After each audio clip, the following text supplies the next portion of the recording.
As entrepreneurs, we all want to make a huge difference, that dent in the universe.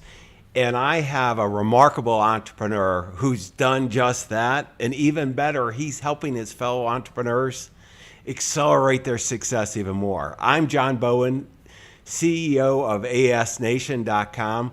We're here at the global studio getting all ready. I've got the special guest you can see on the side. I'm going to introduce him in just a second, but stay tuned because it's going to be remarkable. Ordinary success? No way. You want amazing, remarkable, exceptional breakthroughs. Dig deep, think bold, drive hard, watch yourself soar beyond your dreams. AESNation.com. I'll tell you, I am so excited. We get remarkable entrepreneurs all the time, but Cameron is an individual who not only has done it, but then wrote about it, and then he's willing to travel the world and coach other fellow CEOs on how to do it as well. And Cameron, thank you very much for joining us today. I've had the privilege of being with you in some mastermind groups, and you are the CEO coach, no question about it. Hey, John, thanks for having me. Really glad to be on your show. You've got so many insights that you've learned, through your various endeavors, and I want you to go into the backstory. But you've been coaching people not only in the U.S. but around the world. You've helped them build some pretty amazing organizations, and they're being recognized for not only being extremely successful in delivering value and realizing value, but just to work there. But what I want to do is, let's get a little bit of the backstory before we get into the insights, because a few of you know you about, they think of Cameron and Herold and they think of junk, and I'm not sure that's the right positioning that we want. How does that all come together? That's great. Yeah, I was the chief operating officer for a company that I'm sure most of our listeners in North America have heard of, called 1-800-GOT-JUNK. I came into 1-800-GOT-JUNK as the 14th employee back in October of 2000, and as the chief operating officer, built the company from 14 people. When I left, we had 3,100 people system-wide, and we went from 2 million to 106 million in 6 years with no debt, and we gave up no equity. So I became very well known for building that company. However, prior to that, I'd built 3 other strong brands as well. I was on the leadership team of a group called College Pro Painters, which became the largest residential house painting company on the planet. I then was on the leadership team and a partner in the chain of auto body shops, Boyd Auto Body in Canada and Gerber Auto Collision in the U.S. is the largest collision repair chain in North America. And then I was also president of a company that we sold. It was a private currency company. Back in January of 2000, we sold for 64 million. So I've been building companies a long time prior to 1-800-GOT-JUNK. So that would be what I was kind of known as the junk man. But that was 8 years ago I left there. And since then, I've been coaching CEOs all over the world, and I've done paid speaking events now in 28 countries around the world as well. Cameron, this is so valuable. As entrepreneurs are listening to you, certainly the most famous of the companies that you had one of the key roles, COO, was 1-800-GOT-JUNK, and what you when you've kind of flipped through it, but you grew that unbelievably fast, and then I just heard the equity dilution was very minimal and the debt was zero. And so your fellow entrepreneurs love that. This is something we all struggle. I'm in Silicon Valley. Many have been venture funded, and I've done those things. And I'm kind of like, if you don't need either of those, that's good. Why don't we just start just a little bit on how do you create a company? Every one of us as entrepreneurs want to create a culture or a vision. How do we do what you've been able to do so successfully? I was groomed as an entrepreneur. My father was an entrepreneur. Both my grandfathers were entrepreneurs. I married a family of entrepreneurs, or married into one. My brother and sister and I all own our own company. So my whole world has always been entrepreneurship. I think what was different from my world was I was taught to grow companies that had real revenue with real cost of goods sold, with real overhead and real margins. And we built the company so that using proper sales funds, we could make money. Other people go out and they try to raise a lot of money and they build companies, and theirs can be successful as well. But my world has always been focus on the core business principles and the underlying principles of revenue, and making sure that there's profitable revenue at the end. So all of the companies that I work with have to have a core underlying product that is growable. What I work with them on are some basic core principles of growing a company. So I think of a company like a jigsaw puzzle. If you see what the end result looks like, the picture on the box, now how do you build that? Well, you start with the corners, and then you do the sides, and then you work in the puzzle. So the way I start working on the corners are your core vision, or your vivid vision, I call it, your core purpose, your core values, your BHAG, your big, hairy, audacious goal. And if you have those 4 corners of the puzzle, or the foundations of your home, really strong, you can build off of those. The first side of your business are your people systems, and then your strategic thinking systems, not strategic planning, but strategic thinking systems, then your meeting rhythms, and then your financial systems. And those are really the sides of your puzzle. Everything else kind of comes in and is built out around that stuff. So that's what I coach organizations on all over the world, and that's really what the core of my book, Double Double, focuses on as well, as those core basics. Well, let's go through them kind of one by one if we could, Cameron. And let's start at I don't know which core vision goes into, but let's start, let's take the corners around. You're kind of creating Sure. this framework of this very powerful picture. And, I want all our fellow entrepreneurs, whether you're watching this as a video podcast or audio, to be imagining your own company, because this framework is so powerful. But let's start with the core vision. Yeah, so I'm actually going to start with your core values first, because I think your core values come before everything else. So your core values should be limited to 3 or 4 core values. They should be things that already exist within you and within your core employees. They should be so core that you would be willing to fire people if they break your core values. And that's where most companies fall short, is we post them on the wall, but we don't live them.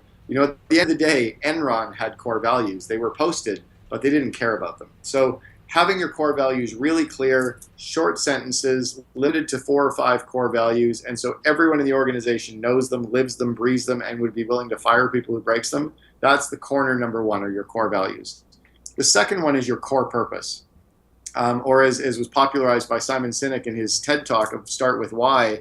I've known Simon now for about 12 years. When you really understand your core purpose, your why you exist, why you get out of bed in the morning, that's what is also going to start to propel your organization and attract people in like a magnet to you as well. My core purpose is I love helping entrepreneurs make their dreams happen.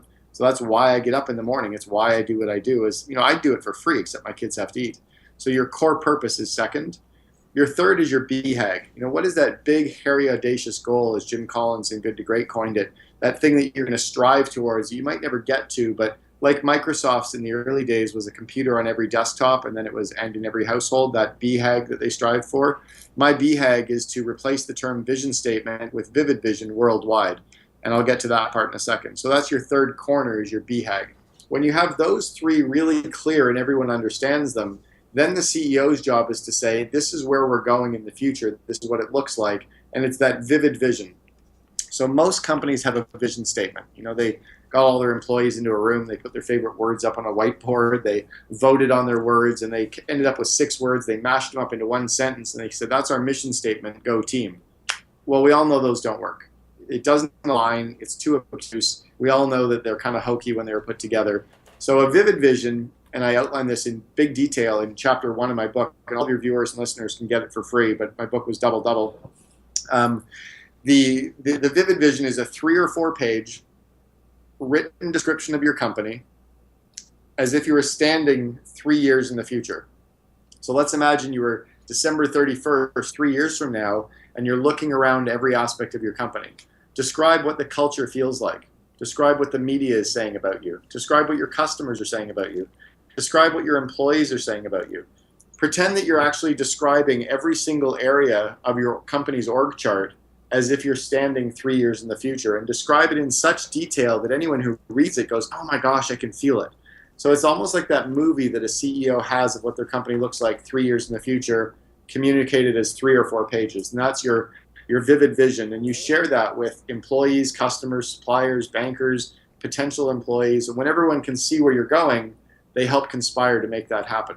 So that's the 4th corner of your business. Think of your corners as your pillars or your foundation of building a home, or the corners of your jigsaw puzzle. So that's the starting point. This is so powerful, Cameron, because look, I'm taking all kinds of notes, and and I have read your book. I read it a while ago. I should have reread it for this interview because it's so powerful. But I will make sure to do it because one of the big things I think I see over and over again, and I have the privilege of starting a number of businesses and going full cycle and having some success as well, is this being able to paint the picture in a way to inspire not only your employees, your strategic partners, your clients. I mean, really, you can get everyone behind you and then working and making that picture even more rich. And what I love so much is that whole process that you've worked with each of the corners. I mean, and starting with the values, purpose, BHAG. One of the things that let me go a little deeper on the purpose side and the why. The why, as you were saying, Simon said, is that how do many entrepreneurs, when we get talking about this, they struggle with their personal why, their corporate why. How do you help a corporation and a leader or CEO and the senior team really get clarity around the purpose? Because sometimes this whole jigsaw puzzle, we're all running so hard, we don't take the time to focus on this, and when we do, we're kind of lost a little bit.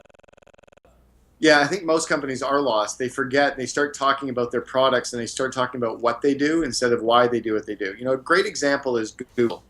Google is not where they are by luck. They had absolute clarity on these four corners of their business. Their core purpose is to democratize the world's information.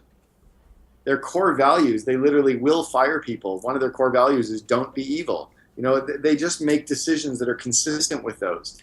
Their BHAG in terms of having I don't know how many billions and billions or millions and billions or trillions of pages of information. It's incredible where they were stretching towards. But those become foundational in terms of inspiring people and aligning people and showing them value for their work. If you think about Apple or Hewlett-Packard, Hewlett-Packard kind of just makes computers and does stuff. Apple creates these insanely great products that challenge the status quo and give people tools to change the human race. But that's also in writing. They make decisions based on that stuff. So that's why this stuff is so powerful. Look, business isn't difficult. We really overcomplicate all aspects of running a business. I was doing a speaking event recently to a group of about 600 CEOs, and I asked everyone in the audience to put their hand up if they've ever had at least an hour's training on how to run a great meeting. And only about 20% of the people put their hands up. And then only about 5% of the whole audience had ever trained their employees on meetings. Meetings don't suck. We suck at running meetings. And that was my big point to them was, and I covered, I think in chapter 6 of my book, where I really covered meetings in huge detail. Business is easy if you just follow the basics. Business is extraordinarily hard if you try to challenge all the basics or kind of challenge the law of gravity. It gets tough. I think so often we get tempted to make it up ourselves. What we're doing is we're good technicians. We've got a great product or service. We're delivering all this value, and then particularly if we're in a senior role and let's say the CEO, there's all these other elements that we didn't necessarily sign up. The classic accidental CEO. All of a sudden we find ourselves in. And you're providing all this framework, and one of the areas too I'd like to go a little deeper is I see people that are having a hard time, Cameron, on stretching on BHAGs. And it's one thing to get okay, what am I going to do today? It's another to go out 3 years, and the vivid vision, and you can start putting that together, most people. But when we go BHAGs and looking even beyond that, they struggle. How do you help your coaching clients, really embrace that? Because having that directional, that's where we're heading, and getting people there, it's amazing what they can do and create. Yeah, it is amazing, and it is a bit of a stretch. So a lot of it comes down to just giving them examples of things or of people who have done some stuff. So one example is Elon Musk. I was a reference for Elon in his very first round of funding in 1995 when he and his brother Kimball were raising money for a company called Zip2. This was prior to PayPal, prior to then SpaceX and Tesla.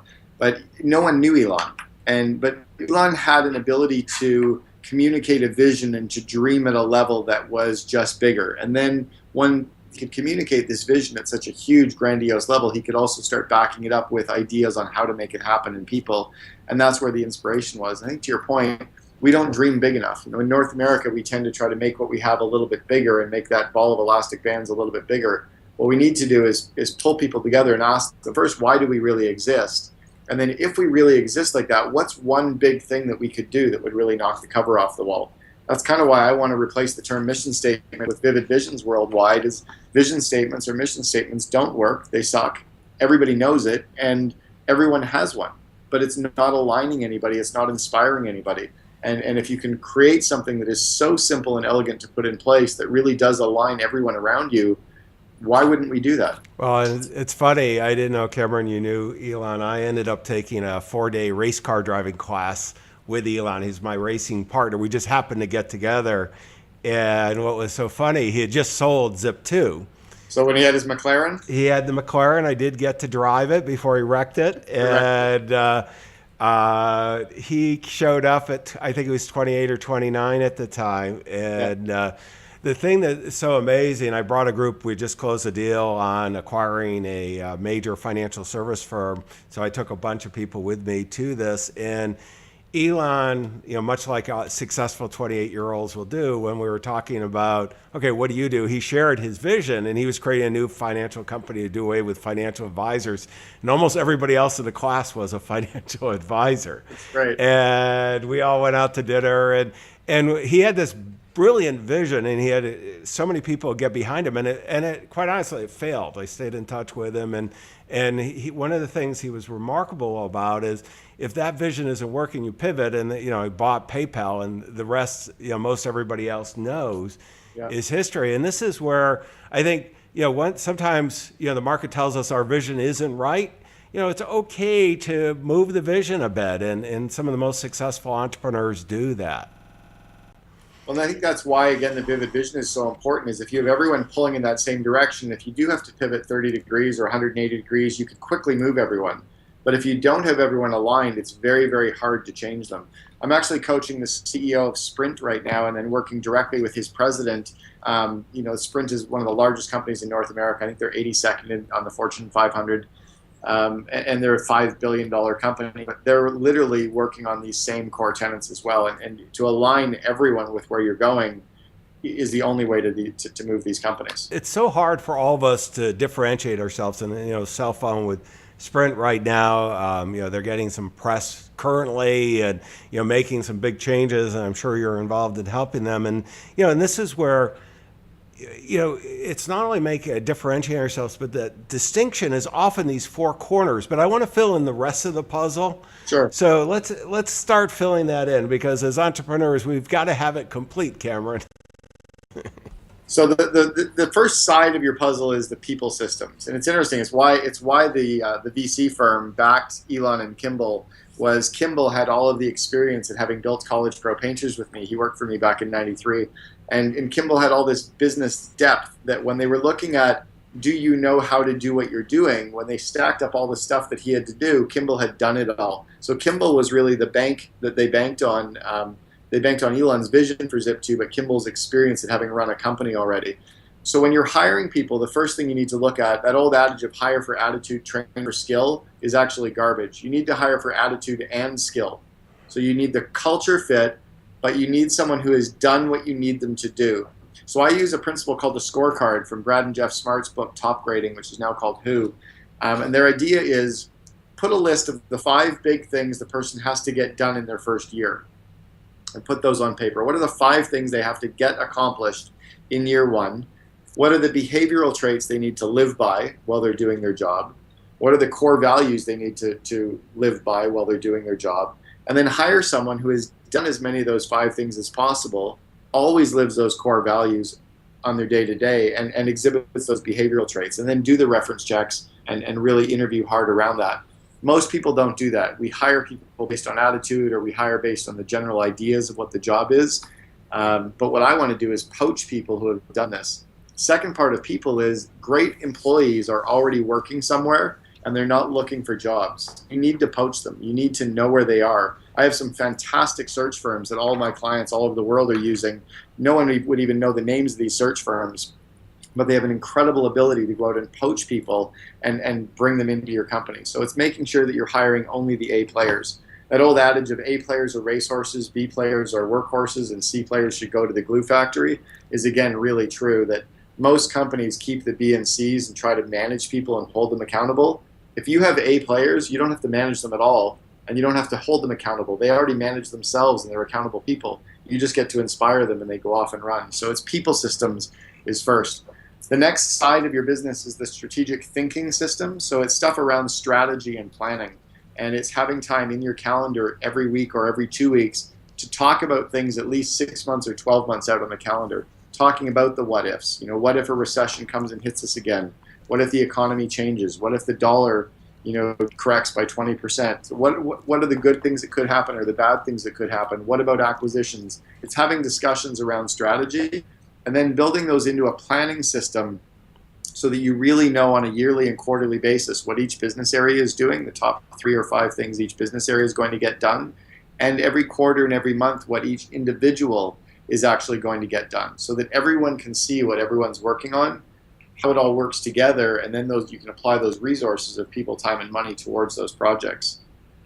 Then the third side of the business is your meeting rhythms. I'm going pretty fast on all this, but this is what I coach CEOs on this, and I've got a mastermind program for CEOs on this stuff that we work with in depth, and the book covers it in more detail. But the meeting rhythms are putting the proper meeting structures in place and running meetings in a highly effective way so people actually want to show up because you're driving the business forward. So it's having meetings related to strategy, related to financials, related to operations, related to your meeting KPIs and metrics, and one-on-one coaching meetings, and putting those systems in place to be regularly doing that, and also replacing a lot of your internal email communication by having face-to-face meetings as well. And then the last step is your financial systems, and it's having the right financial systems in place and the right financial metrics in place to manage the business by. Most companies don't have the right either financial acumen or the right financial systems in place. And I even like to say that if you're less than a $20 million company, you probably can't afford a pure CFO to work for you, but it's financially irresponsible to not have a CFO look at your financial statements for you 2 hours a month. Maybe you pay somebody $500 a month to look at your financials and come back to you with questions and insights that you and your controller can then execute on.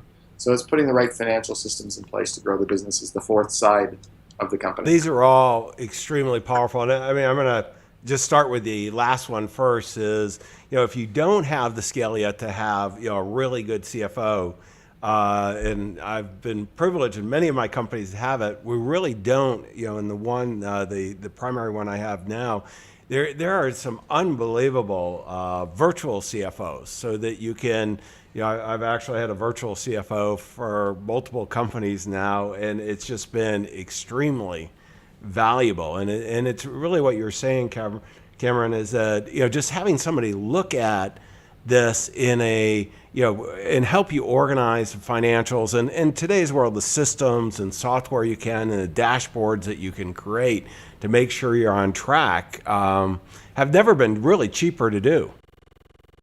Well, and I think a lot of it is that entrepreneurs also tend to not be that strong on the financial side of their business. Most entrepreneurs, I'm talking like the 80% rule, most of us struggled with school and weren't that smart, so we went out and did it on our own. We were always told we couldn't do it, so we just said, we're going to prove you wrong.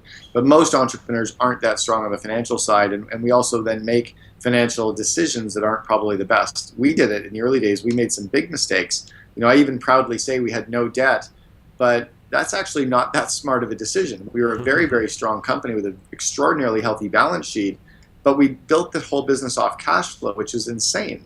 What we should have done was leverage our balance sheet to have given us a lot more wiggle room and probably grow even faster and better versus growing completely by cash flow. But because we didn't understand the financial side and we didn't have a strong CFO in those first 4 or 5 years, we built the business off cash flow and we didn't have to. So, we could have grown it in a much stronger, faster, bigger way than even we did. We ended up in 4 countries and 330 cities. We probably could have done that in a third of the time or 2/3 of the time, or even grown stronger had we leveraged our balance sheet. But we didn't have the financial acumen, and we weren't smart enough to go out and hire the person for a few hours a month, the interim person to help us out. I've got a couple of good friends that are They are CFOs of public companies, and it's just the opportunity. If you're doing any type of alternative financing, the M&A type track, if you're considering any of this stuff, and really understanding whether debt or equity, because there are times where equity is a lot more attractive than That's debt. right. And we all, we're all brave entrepreneurs. We want to go it alone. And, we don't want people either. We just, if we could, it'd be great business if we didn't have to have employees and clients. I mean, it'd be phenomenal. Right. But, one of the things I love, Cameron, what you've done too, is you take the best of the best. I mean, it's not all, you had to come up with it. Top Grader's a great example on, the people side. And there's these tracks to run on that we all have, that so few entrepreneurs are doing it. They're trying to run this and do it on their own. Yeah, I think that's really so. The genesis of why I started coaching CEOs, and even my company is called Back Pocket COO, is I'm really a chief operating officer in your back pocket. Most companies can't afford to have someone like me, but wow, if they had me for 3 hours a month, imagine how much they could grow their business by. And my systems, you're right, aren't my ideas. There's not a single thing that I really use today that was mine, but my R&D stands for rip off and duplicate.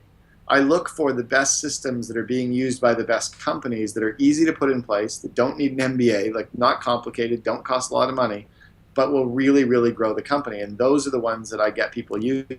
So I don't understand why people work so hard when the answers are already in there, other than to say, I think the school system really kind of messed us up because it told us we had to memorize everything and we had to be the smart person in the room, when the reality is we just have to know a bunch of smart people and do what they're telling us to do.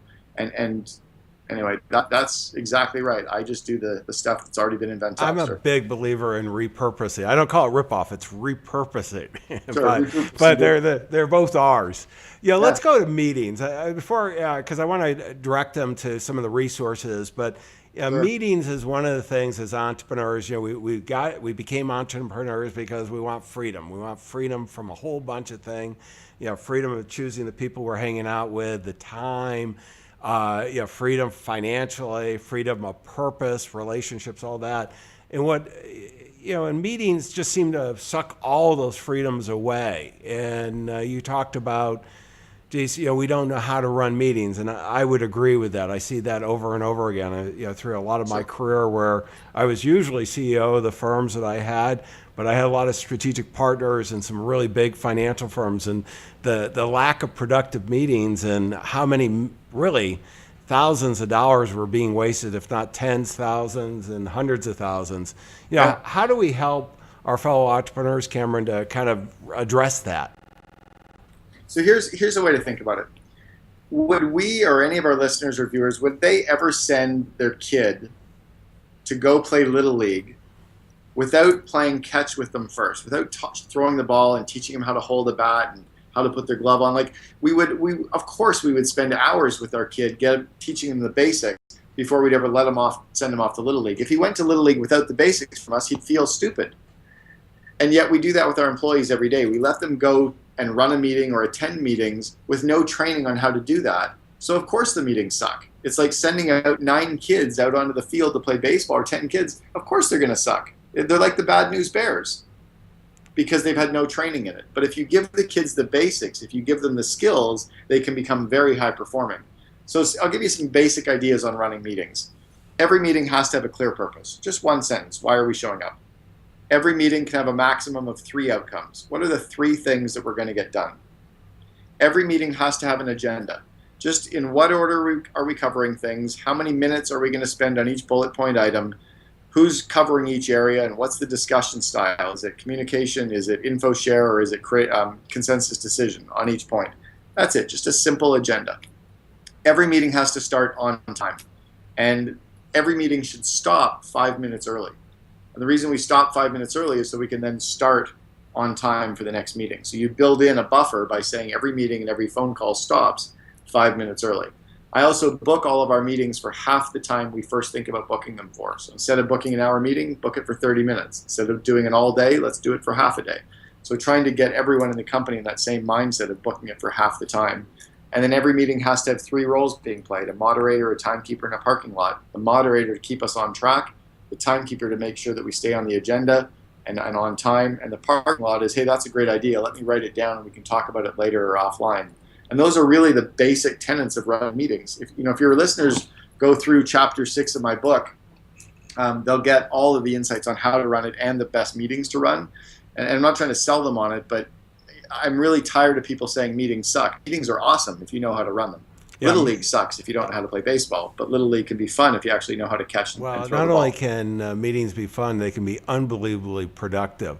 Let me go to the next segment, the book of the day. And what I'd love to do is have you, I'm going to put up on the screen your book, and I'm not going to let you talk about anybody else's book, but tell us a little bit about what's in Double Double, because what I think is brilliant is you're providing all the framing as well as some of the stories about how, two favorite subjects. How you can double your revenue and profit in 3 years or less. I have yet to meet an entrepreneur that says, you know what, Cameron, I don't like that.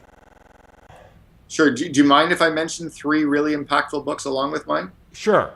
So the 3 that I'll mention and were formative in me understanding companies. The first is The E-Myth by Michael Gerber, and it talks about putting the systems and processes in place as if you were going to franchise it and working on the business instead of in the business. Real easy read, but very formative for early stage entrepreneurs to really wrap their head around. The second one is a book it's now called Scaling Up, but it was originally called The Rockefeller Habits by Vern Harnish. And very, very strong systems, can be complex in some areas, but very strong systems on growing growth organizations. Vern had been a mentor of ours in the early days, 15 years ago, and loved all of his work. And then the third is Jim Collins' work, Good to Great. I love all of the ideas in Good to Great. The problem is he doesn't teach us how to do what he does. So I tried to blend that into Double Double and not come at any of these entrepreneurs with theory, but I wanted to give them the systems on exactly how to do each of these things. So when you read each chapter of my book, it tells you how to hire people. It tells you how to interview them. It tells you how to fire them. It tells you step by step how to run meetings. It tells you how to do a vivid vision, how to build culture, how to get PR. Instead of saying the ideas or the theory behind it, it gives you the step by step instructions on how to actually get it done. And that was really my goal, was to give you, in effect, the cheat sheets or the shortcuts to grow. Well, let me do this, jump in just for a second. And what I want to do is I want to just go through the books again. E-Myth, I love. I think it was one of the most transformational books I've ever read. And Vern, I'm putting up on the screen, Scaling Up. And we'll have all the links at AES Nation. Great book. A little hard to read because it's so detailed. But boy, what a great, matter of fact, I'm having Vern speak at my next mastermind group for all my financial top professionals. And then Good to Great, totally agree. And what I like about yours, Cameron, is it's a little bit easier to accomplish all this stuff, and you're really building from, all these great gurus out there. Well, at the end of the day, I've also built companies. So the difference, I think, with Vern or with Jim Collins, they're very strong on the theory and the strong take-home systems. But I've actually built 4 companies back to back that had fantastic cultures, extraordinary growth, very profitable brands. And it's different to build companies and then also be really in the day-to-day of coaching organizations and realizing that every system has to be kind of tweaked and molded to fit. You can't be so rigid and saying this form has to be used, because it's different. Every company is different. And that's, I think, what I tried to get across in Double Double as well, was take these ideas and make them your own, but build them kind of from that base of the jigsaw puzzle idea. Let's go to the next one, is app of the day. What would be on your smartphone the application that you would recommend to your fellow entrepreneurs? I like a simple one. This is, I don't know if they can see this, but it's called Pomodoro. And Pomodoro is a real simple time management tool that doesn't essentially manage your time, but it helps you focus for 20 or 25 minutes and then gives you a break. The reality is our minds can only focus for so long before they drift. And most entrepreneurs have ADD. Most business people are scattered with the busyness of the world.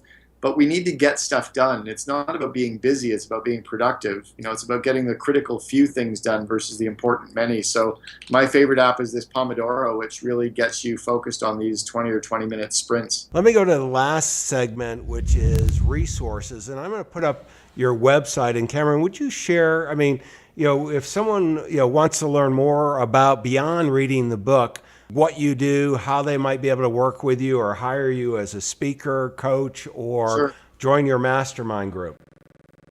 Well, if they send an email to Cameron@CameronHerold.com, and it's Herold, so Cameron@CameronHerold.com, I can send them out information. If they want, I can also send them some samples of the vivid visions and meeting rhythms. If they text the word double to 38470, so it's 38470, they text the word double to that number, it'll ask for their email address, and I'll be able to send them out all kinds of information.